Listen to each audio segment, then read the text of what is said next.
Welcome to another episode of Senior Living Foresight. This is always funny when I have three people on like this because I've got to say, I move like this or like this, and so it's hard, but it's always fun to have two of my favorite people in the whole world on who are changing the world of senior living. We are going to be talking about life enrichment. The three of us continue to believe that it is some of the lowest hanging fruit for operators to make senior living compelling. But first, we're going to start with this.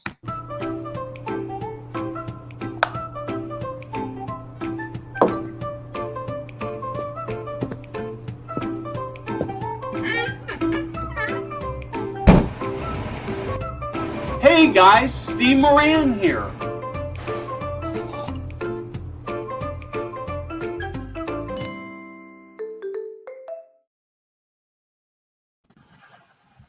So, Kelly, Sara, why don't you guys start by introducing yourselves? All right. And let me do this right, because this is like the worst thing for a host to ever do, right? It's like, so you say to two people, introduce yourself, and both of you are going, should I go first? Wait, don't go first. So, Kelly, because you're in the middle, we're going to start with you. Sounds good. Hi, everyone. Kelly Stramberg, principal at LE3 Solutions, and just excited to be here with you today, Steve and Sara, to talk about everything resident engagement. And Sara? Sara Kyle, founder and principal at LE3 Solutions. And here we are. I'll just say everything that Kelly said, but not. Great. Okay, so let's actually start by just talking about the world of life enrichment and senior living today. I want to set a little bit of a stage. When COVID first hit 2.5 years ago now, it completely changed the world of life enrichment. One of many things that was impacted, but one of the things that we saw that was of quite a bit of distress to me was that a number of corporate support staff were laid off because as a cost savings move, because people were really concerned. I get the cost saving move, and it just seemed like it was sort of the wrong place to do. And we've sort of come back to a kind of normal. And so that's kind of what I'm seeing. What are you seeing? Has it gotten better? Has it gotten worse? Is it just different? What are your thoughts? I think it kind of depends where you are in the nation.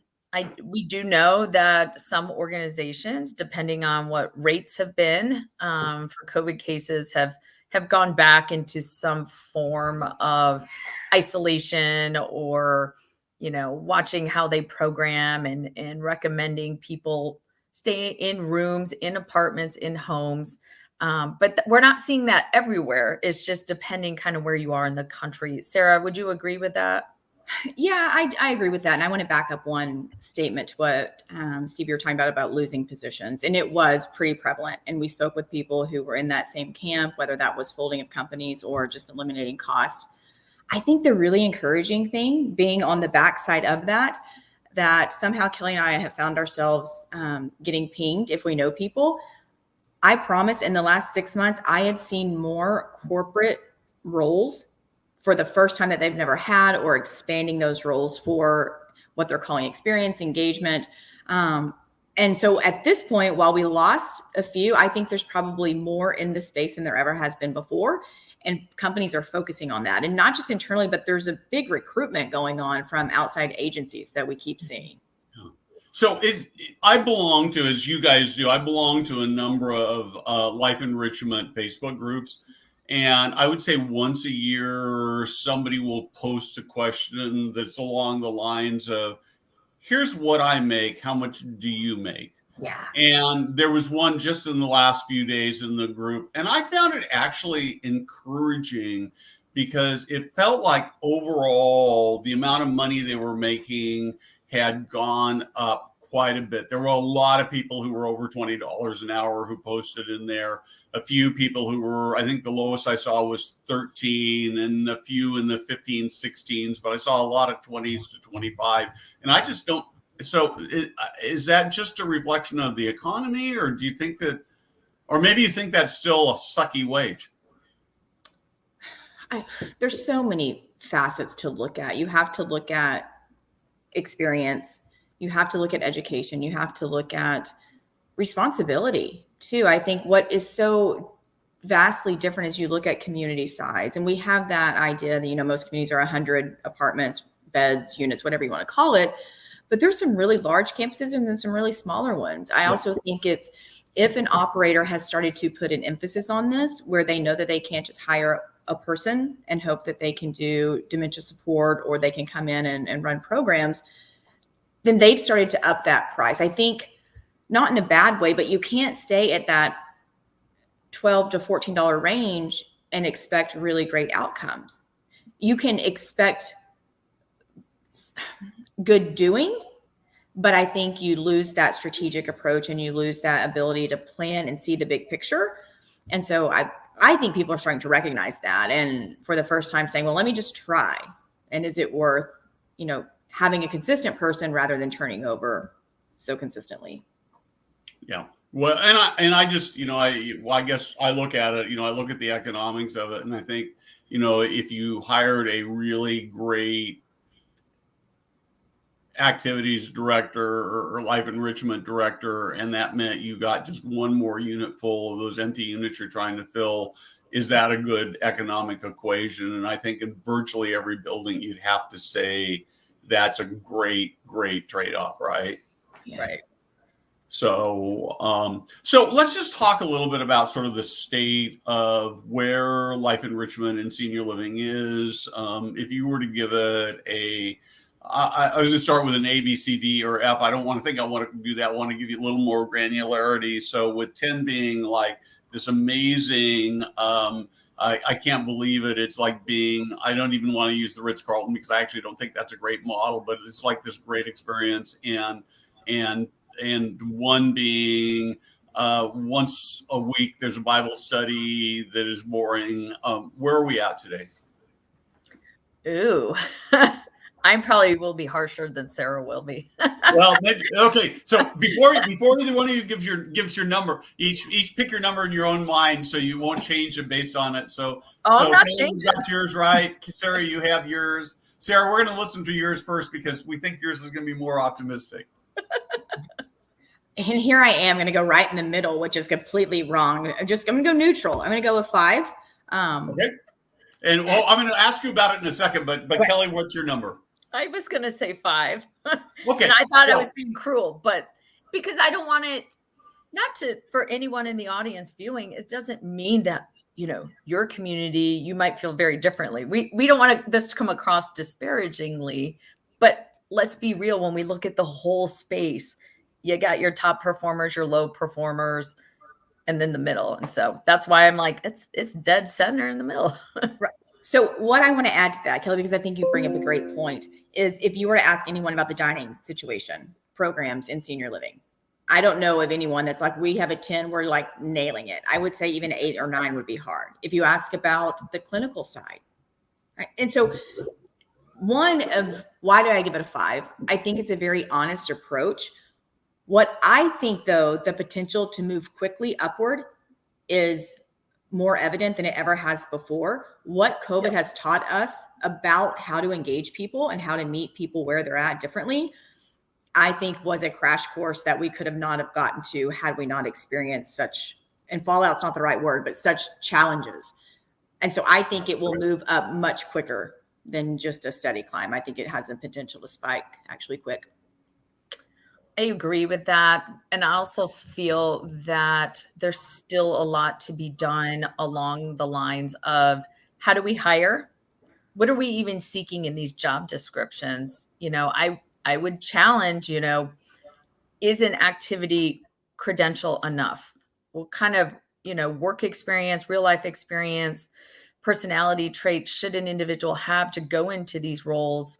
Can they be an effective project manager is what I would call. When I think about programming and in some of the big significant events where you're partnering with dining and marketing, that's not an easy feat. And so it's almost like you need to have this event planning, project management skill set.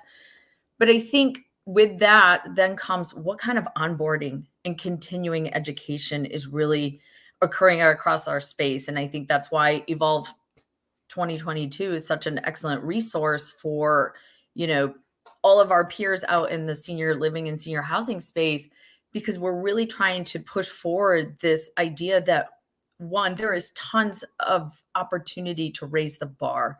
And that's never to say that, oh, we're doing it terribly, but we can most certainly do it much better in a dignified manner, embracing more evidence-based offerings, and really making sure that we're measuring the outcomes for the residents.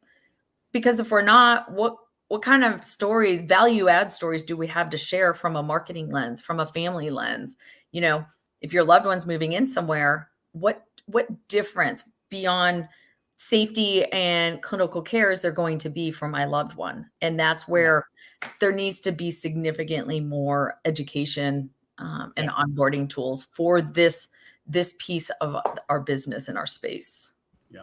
So I want to actually do just a little bit of housekeeping here. Lola is commenting. We have this 1-day special discount code. We're at the very early bird tickets. They're practically free. Exactly. So, but if you purchase them today, so if you're watching this as a recording, after today, Friday, the 21st, that code will no longer work. You can try it all you want, but it won't work. It's still an amazing deal. But we just thought we'd have a little flash sale that we would kick off while we are talking today. So I'm going to just leave that up for the time being. You'll also see it in the comments, and we'll make sure we get it dropped in the comments in all 3 platforms right after it's over. Actually, I guess it doesn't matter if we drop it in the comments after it's over, because you can see it here, and you'll be able to see the link. But if you just go to the Senior Living Foresight page, there's actually, you'll see the Evolve 2022 link there, and just use the code Foresight TV to knock another $15 off today only. So this whole life enrichment, part of the thing that makes the whole life enrichment thing to me really challenging is that there's a lot of variety in terms of what kinds of activities are kosher. I don't know, there may be a better, and I've got one of my readers, and I've written about this a little bit, who sends me emails very distressed about kind of how so juvenile and silly some of them are. One of the ones that came up, and I'd just love to hear your thoughts on it, is that there was a video a few months ago of this was during Christmas time, of some staff members dressed up with reindeer things on their head, and residents had Nerf guns, and they were shooting at them as they were sort of running behind trees. And I've had a fair amount of discussion with that. Some people thought it was terrible, and of course, I'm a big kid at heart, so I kind of like the idea of Nerf guns, right? And then I saw another story that I think we're actually going to write about, of doing tattoos and booze, the rubbing tattoos. And I know there are people who look at that and find that. And so how do you figure out this balance? I think to each their own. As I'm learning through this, how I go out about having fun. Steve, I'm the person that wants to go jump on the trampoline, or if there's a water, like a big bounce house, I want it, I want to play. And I don't think you lose that as you age. I think that's a personality trait. And then there's those people who are like, are you serious? You're going to do that? And so I just think it's preference and it's experiences that have shaped us. And I think it's laying this ground of just respect of differences, and that you can choose not to participate, but just because you think it's juvenile doesn't make it juvenile for someone else. And you could totally flip flop as you age as well. And to me, it's more of a conversation and a respect of people. The one thing I can say that I've learned probably hands down the most of is there's not a right or a wrong way to do this.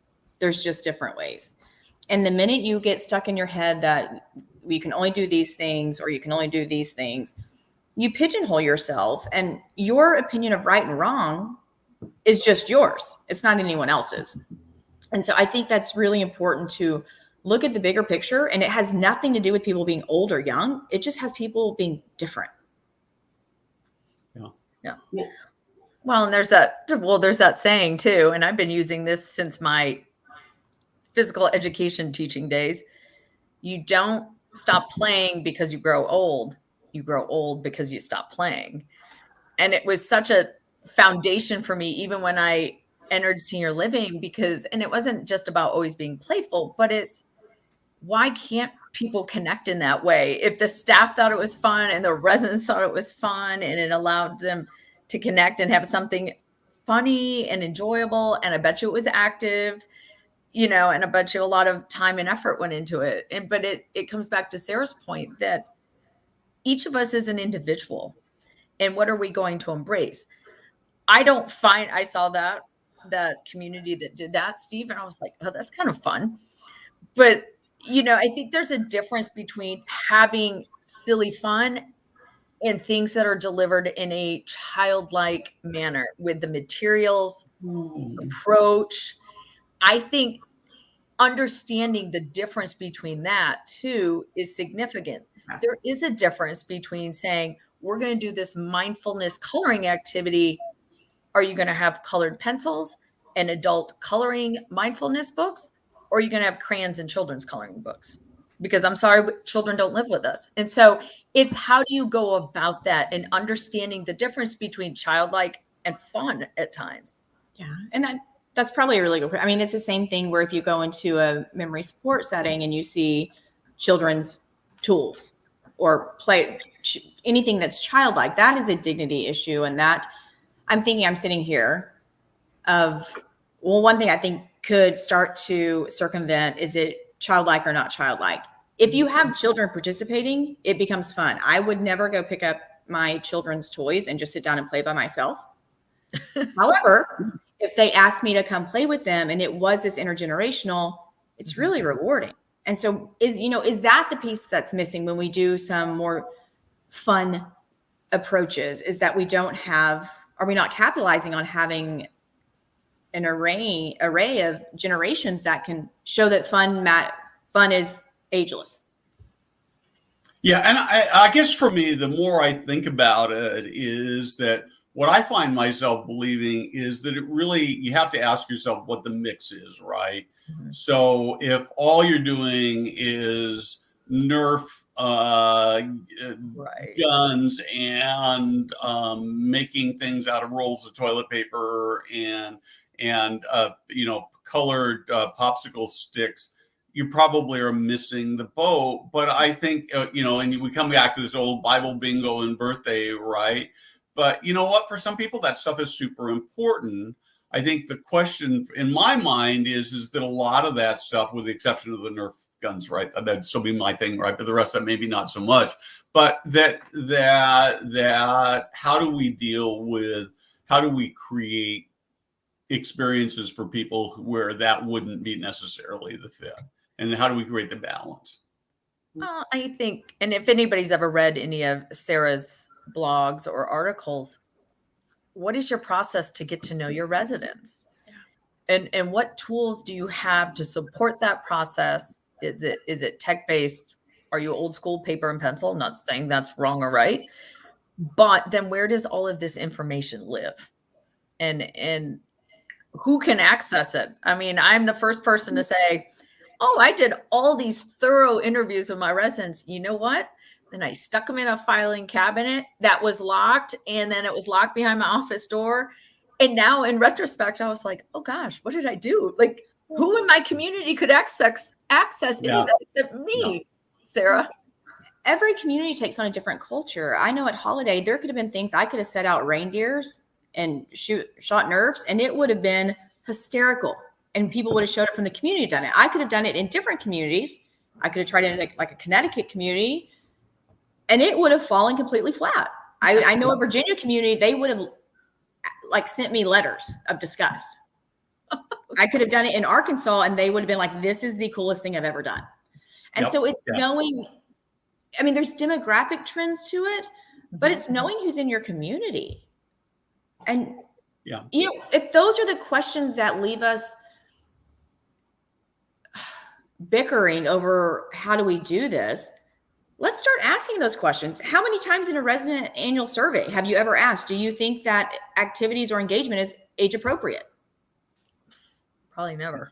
Never. But if Yeah, see, I love that. I love this. I love this approach so much because, as we approach creating thought leadership content at Senior Living Foresight, we approach it as an experiment, which means we try stuff. Right. And we never expect that it's going to be good enough, that it's going to be it. We know that some stuff is going to flop. Even we know that that's just the way the world is. And what we do is we learn from it so that when we have stuff that doesn't work, that doesn't resonate, we stop doing that, or at least do less of it, and we try to do more of the stuff that does work. I guess the question I would like to maybe explore with you, and this is one of the reasons. So this conversation is exactly why you should be a part of the Evolve conference in April, because we're going to be talking about these things. And one of the things I do want to ask you before we leave, I want to give some good solid takeaways. I'd like to ask each of you sort of 2 or 3 activities that you've seen that just really turn you on, because I want people to walk away for this. But I just think that we have to be experimenting with this and looking at this. Yeah, I agree. Well, and I think you bring up an excellent point, Steve. And I know Sara and I have both experienced this over the years. We've both created programs, rolled them out in communities. Sometimes they've been a bust. You're like, all right, I thought that was going to be amazing. What I've learned, and I've encouraged, all the teams I've worked with over the years, just because it didn't work now, don't think we can never do it again. Because it is alarming to me how many times I've said, okay, a year later, let's try this again, but we'll call it something else. It's the same exact program. And then it's like, oh my gosh, this is the best thing you've ever done. And I'm like, and I have no problem saying to residents, we tried this a year ago and y'all hated it. Do you remember that? And they're like, what? I'm like, I assure you. And so I think that's the other thing, is that when you do go outside the box and you create something really amazing and thoughtful, and maybe it flops, don't let that be the end. Don't try not to take it personal. Let the feedback roll off your shoulders, because one, everybody will be on to something else in another day. And try it again. You might just need to tweak or pivot a few things that were part of that event or offering, and then it could be the greatest thing ever. Sara, you look like you did something. No, I was profound to say. Huh? I do agree with that. And I think we create, if you're a creative person and you're a programming person, you create from what you're good at. And sometimes you can be stuck in doing what you're good at just because it's comfortable. And so I think the message is to be willing to break out of that and try new things, even if you don't feel like you're excelling at it. If you have never done music, find a way to do some music. If, like me in arts and crafts, it's terrible.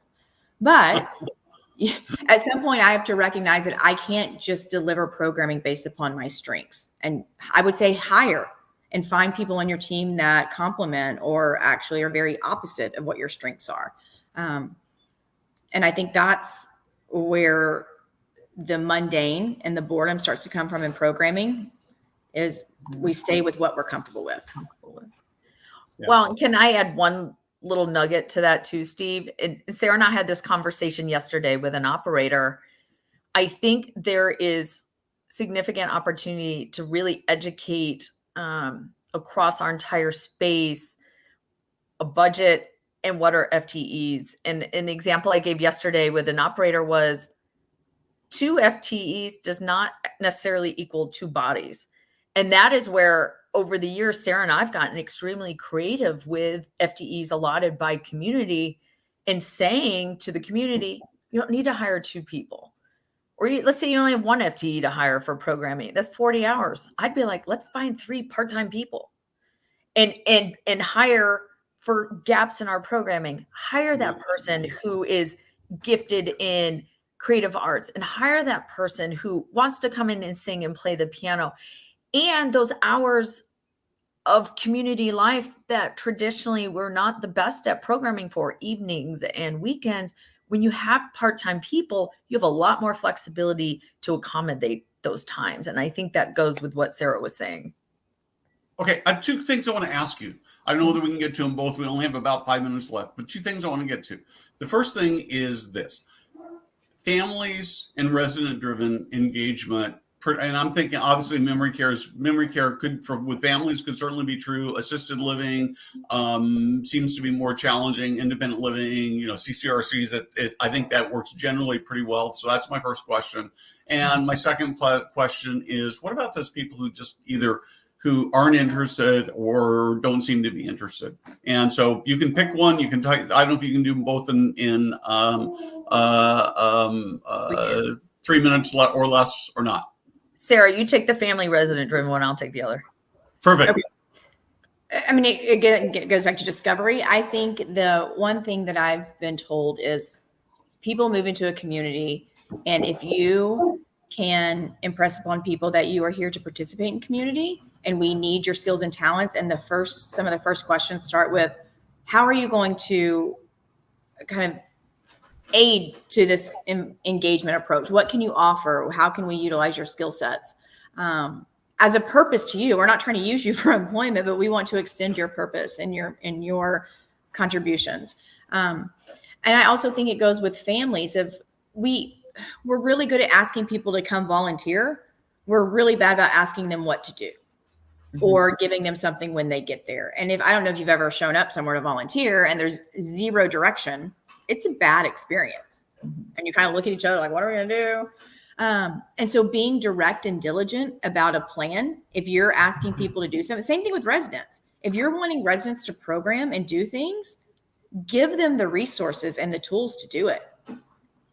And I would add one more thing, as somebody who works in a church environment, is that I want to also have freedom to go do it.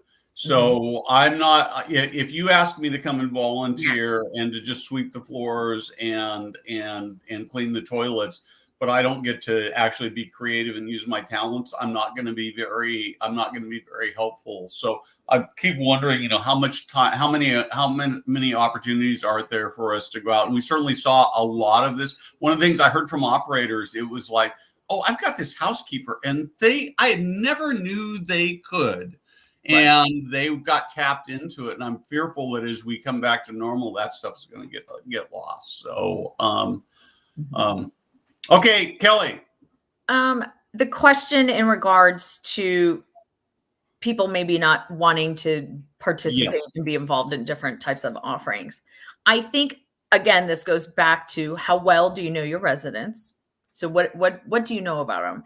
And what have you noted day-to-day interactions with them? So meaning if you have a group of residents that are like, this will never be my jam, I don't enjoy being highly social, events make me uncomfortable, there needs to be a way for us to learn that and accept that. And maybe there's a different type of programming offerings that are in room. And I think we will see a lot of those continue. I think the greater concern are the people who were extremely active in, everything that we make available across the calendar and through services and different things. And then suddenly they're not, or you see them start to withdraw. To me, that's that greater, that's just more concerning than the people who are kind of always practice their own healthy solitude, is what we like to call it. It's the people that start to withdraw. I think then those concerns of the detriment of isolation starts to come up and needs to be challenged about what's going on with this individual. And so I think, though, what we've learned out of COVID is how to have different types of programming that we didn't have before. They existed, but we never capitalized on them because we weren't forced to. And I think now we have solutions that if you are a person, it's like, I don't want to be out in a room full of 10 people, 20 people, 100 people. I'm happy in my space. It's my space. It's where I feel safe. I feel comfortable. But I do want to still do things that can add value to my quality of life. Okay, then here's our in-home virtual programming, or here's some tools we can give you. And I think, again, but you've got to know your residents, because you're going to have those people that are like that. Sara? It's just like college right now. college looks so different for so many people. You may be an online person, maybe a hybrid person, and you're like, no, I'm going to go live and do my own thing. I want to live on campus all 4 years. You have that same mix of people in senior living. And so understanding that, and then I think recognizing it and supporting it. There's been such a one way. Please come out and come to group programming. That's what we do. That's what we've done. And now there's such opportunity to do so many cool things. So I'm excited. Yeah, I am too. What's hard, I'll tell you that I've got this big disconnect that I have is that I talk to you and I talk to a lot of other people who are doing really interesting, wonderful, cool stuff, just changing the world in senior living. And then over the last 2 or 3 years, and primarily in a church environment, I've had exposure to 3 or 4 people who have actually been living in senior living. And it's like those people who are running those communities didn't get the memo. I had a guy that his only activity would be essentially when his family would come and pick him up and take him to church. And I do know, I talked to him about it and they'd say, oh yeah, they come and invite me, but I'm just not interested. And I just kind of think that's not good enough. You got to figure, as you've talked about, you got to get to know the resident enough to figure out, in his case, maybe he should be leading the Bible study instead of participating. And then and another lady who, important part of our lives, my wife's life particularly, just moved to another state, but she was nearly blind. And so it meant she couldn't control her TV, and the community just didn't do a very good job. And then my dad was recently, hi Dad, if you're watching, you might be watching, he sometimes does. He was recently in a nursing home for just 3 or 4 weeks, is doing rehab from a hip replacement after a fall and fracture. But in talking to him, I don't think he ever heard from the life enrichment people there at all. He's pretty good about, he's a reader, and, I'm the one who's complaining. He wasn't complaining, but I think a lot of times people don't know that they should even be expecting that and complaining it. And that's sort of what I worry about. So, Right. We're about out of time. I want to just make note. We had so many great comments. Karina, thank you. Wayne, thank you. Shannon, a couple of people who I can't see. Aaron, Harris, Lola, Walt. And I really appreciate your passion. If you have value in this conversation, at least I did, come to the Evolve thing. We have priced it. I'm almost embarrassed how cheap it is. But the idea is we want this to be out there for your frontline people. It's only 3 hours a day, 2 days a week over a 2-week period of time. And we want you to include everybody. And you're coming to me and saying, well, okay, we just want to buy one ticket and we're going to all sit in a room and watch it. You know what? That's okay. Then because we want this content out there. It will make your buildings better. If you're looking at the bottom line, it will increase your occupancy. It will help your residents be happier, and they'll live longer and they'll demand less from your people. Last words. We're going to start with you, Sara. Last words. Okay, you lost your chance. Kelly, you get to talk, and then we'll come back to Sara. Wait, we'll come back to you. We'll come back to you. So, okay. Kelly. Final words. I think moving forward is just engagement and programming, whatever terminology you utilize at your organization. This is the year. This is the year to say, how can we be better? Because you know what? We can all be better all the time at anything. And so I think this is the time to really start to dig into this and raise the bar. Yeah. Invest and support your people. They, to our point, they want to do amazing things, and we have to give them tools and resources to do it, because we all need help to do our jobs. That's right. Just it.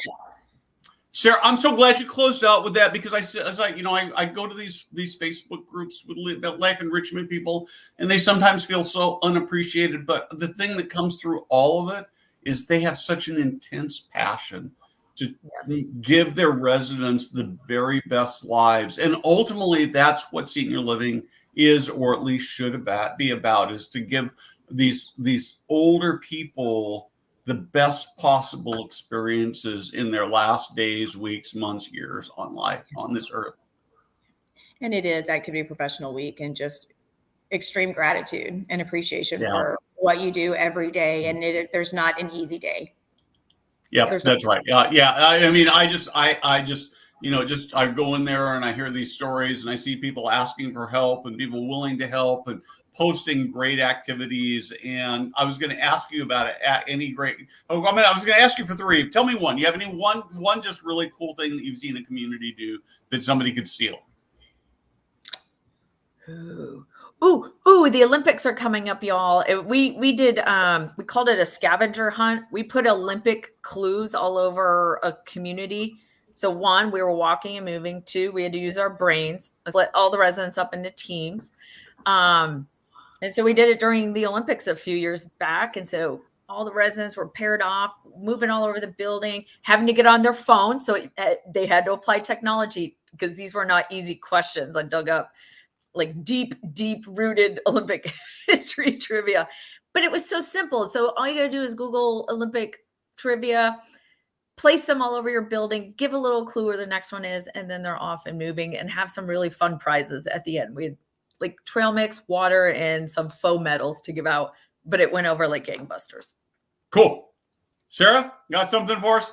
Yeah, I think, as we're going in, same thing when you think about Super Bowl and you think about events, put competition in place. Competition always works. Don't be scared of it. And Super Bowl isn't about 2 teams. If you like football, heck, wear any jersey you want. That's the best part is it's such a conversation starter. Have a Super Bowl party and know that there's more than 2 teams that people support. And you can support whatever sport you want. Wear a jersey. And don't be afraid to have your Super Bowl party during the Super Bowl. Not that 3 p.m. garbage. Yep, I said garbage. Have it during the Super Bowl because that's when people would do it in their own homes before they ever lived in senior living. Not such a big problem here on the West Coast where I live. So I don't even think about that, but you're right. Again, thank you so much. A couple more people, Shannon, Verna, thank you for your comments. And come join us at the Evolve Conference. And Sara, Kelly, I love what you guys are doing to change the world. Love working with you guys on this conference. So, and to the rest of you, thank you very much. Have a great weekend. And we will be back next week. And it's going to be a little weird because Rachel is hosting on my team. And I looked at the schedule to see who I had next week. And I said, I have no idea who that is. And I went to my team and I thought, well, maybe I've got Alzheimer's and I don't even know it. Steve Moran came on you. And it turned out that wasn't it. It was that I didn't know because Rachel was hosting. So anyway, thank you very much. Have a great weekend. Thanks. Thank you.